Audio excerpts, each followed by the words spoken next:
نحمدہ ونصلی ونسلم علی رسول الکریم اما بعد فاعوذ باللہ من الشیطان الرجیم بسم اللہ الرحمن الرحیم۔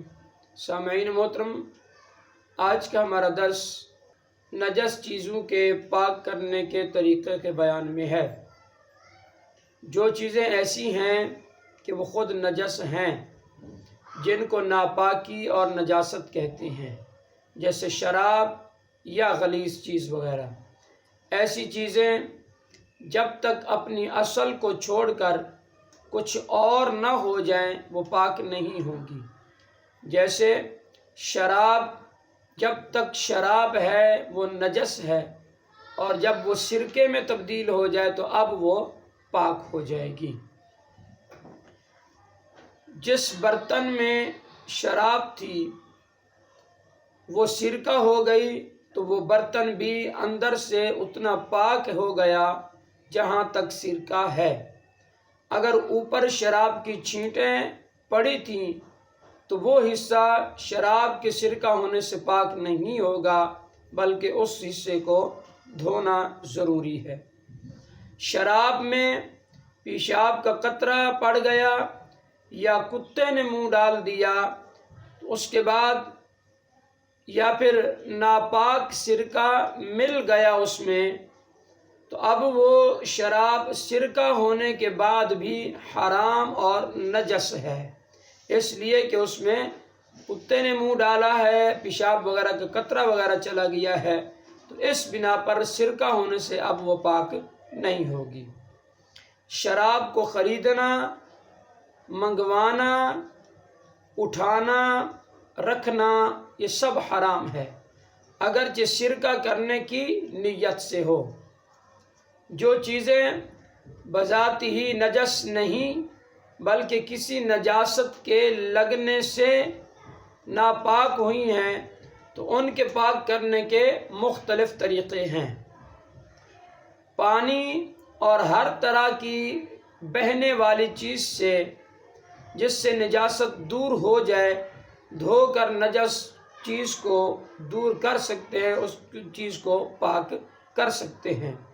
جیسے سرکہ اور عرق غلاب وغیرہ جو ہوتا ہے، ان سے نجاست کو دور کر سکتے ہیں۔ اسی طرح بدن یا کپڑا بھی ان سے دھو کر پاک کر سکتے ہیں۔ بغیر ضرورت گلاب اور سرکے وغیرہ سے پاک کرنا ناجائز ہے، کیونکہ یہ فضول خرچی ہے۔ مستعمل پانی اور چائے سے دھوئیں تو پاک ہو جائے گا۔ دودھ، شوربہ اور تیل سے دھونے سے پاک نہیں ہوگا کہ ان سے نجاست دور نہیں ہوگی، اس لیے کہ یہ چکناہٹ والی چیزیں ہوتی ہیں، ان سے نجاست اور پھیلتی ہے، دور نہیں ہوتی، تو لہذا ان چیزوں سے نجاست جو ہے وہ دور نہیں ہوگی۔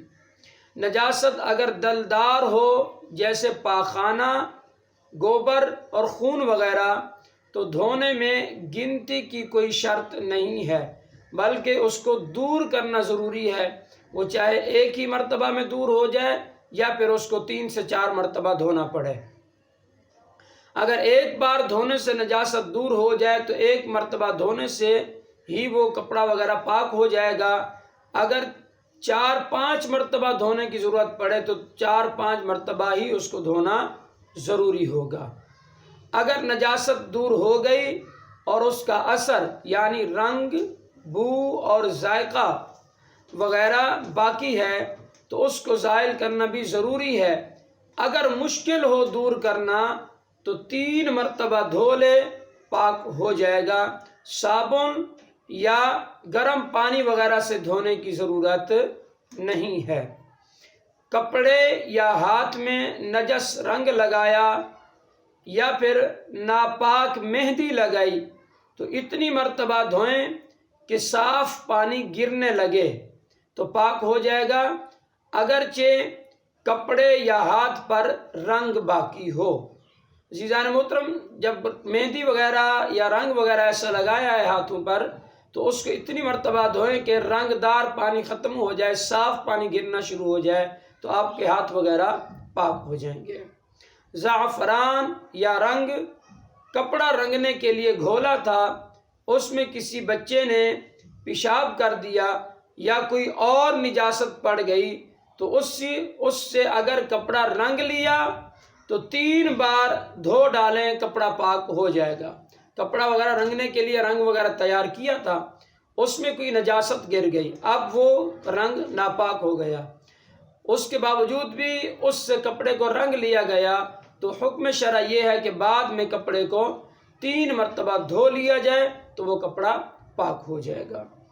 کپڑے یا بدن میں ناپاک تیل لگا تھا، 3 مرتبہ دھو لینے سے پاک ہو جائے گا، اگرچہ تیل کی چکنائی موجود ہو۔ اگر مردار کی چربی لگی تھی، جب تک اس کی چکنائی نہیں جائے گی کپڑا وغیرہ پاک نہیں ہوگا۔ اگر نجاست رقیق یعنی پتلی ہو تو 3 بار دھونے اور تینوں مرتبہ بقوت یعنی اپنی طاقت کے مطابق نچوڑنے سے وہ پاک ہو جائے گا۔ قوت کے ساتھ نچوڑنے کے بعد کے معنی یہ ہیں کہ اتنا نچوڑے کہ اگر دوبارہ پھر نچوڑے تو اس سے کوئی قطرہ وغیرہ نہ ٹپکے تو وہ کپڑا اب پاک ہوگا۔ اگر دھونے والے نے اچھی طرح نچوڑ لیا، اتنے میں دوسرا شخص آ گیا جو طاقت میں اس سے زیادہ تھا، تو یاد رکھیے گا وہ پہلے والے شخص کے حق میں کپڑا وہ پاک ہے، اور دوسرے شخص کے حالت میں دوسرے شخص کے حق میں وہ کپڑا ناپاک ہوگا، کیونکہ وہ طاقت میں زیادہ ہے اور وہ اگر نچوڑے گا تو کپڑے سے پانی اور ٹپکے گا، تو لہذا اس نے اپنی طاقت کے مطابق نچوڑا ہے، اب اس کے نچوڑنے کے بعد دوبارہ پانی نہیں ٹپکے گا۔ اگر یہ دوبارہ نچوڑتا ہے تو لہذا اس صورت میں کپڑا اس کے حق میں پاک ہو جائے گا۔ پہلی اور دوسری مرتبہ نچوڑنے کے بعد ہاتھ پاک کر لینا بہتر ہے، اور تیسری بار نچوڑنے کے بعد کپڑا بھی پاک ہو گیا اور ہاتھ بھی پاک ہو گئے۔ عزیزان محترم، اس لیے کہ ناپاک کپڑے کو جب دھویا جائے تو اس کو 3 مرتبہ نچوڑا جاتا ہے، 1 مرتبہ نچوڑ کر پھر دھوئیں، پھر اس کو دوبارہ نچوڑ کر پھر تیسری مرتبہ دھوئیں گے۔ کپڑے کو 3 مرتبہ دھو کر ہر مرتبہ خوب نچوڑ لیا ہے کہ اب نچوڑنے سے نہیں ٹپکے گا، پھر اس کو لٹکا دیا اور اس سے پانی ٹپکا تو یہ پانی بھی پاک ہے، اور اگر خوب نہیں نچوڑا تھا تو اب یہ پانی جو ٹپک رہا ہے یہ ناپاک پانی ہوگا۔ دودھ پیتے لڑکے اور لڑکی کا ایک ہی حکم ہے کہ ان کا پیشاب کپڑے یا بدن میں لگا تو 3 بار دھونا اور نچوڑنا ضروری ہوگا۔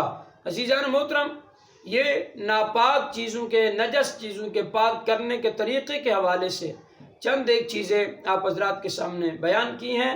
اب اس کا جو اگلا کلپ ہے وہ انشاءاللہ العزیز اگلا جو ہمارا درس ہوگا وہ ان چیزوں کے بیان میں ہے جن کو نچوڑا نہیں جا سکتا۔